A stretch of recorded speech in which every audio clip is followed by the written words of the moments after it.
L'oratoire. Dans le cadre de la religion, il était très courant que, selon le niveau économique, les maisons disposent d'un espace dédié à ce qui était appelé l'oratoire.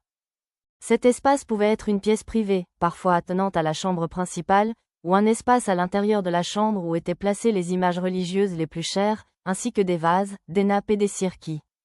Une fois allumée, accent aigu CL parfois attenante à la chambre principale, ou bien un espace à l'intérieur de la chambre où étaient placées les images religieuses les plus chères, ainsi que des vases, des nappes et des bougies qui, une fois allumées, éclairaient la pièce.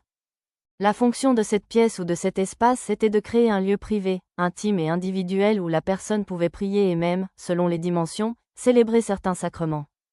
Disposer d'un oratoire à l'intérieur des habitations urbaines n'était pas une tâche facile, simple ni économique, c'est pourquoi il n'était souvent pas pris en compte dans la construction des maisons, car il nécessitait le respect d'une série de normes par les autorités ecclésiastiques et, en outre, la décoration et l'instrumentation représentaient une dépense importante.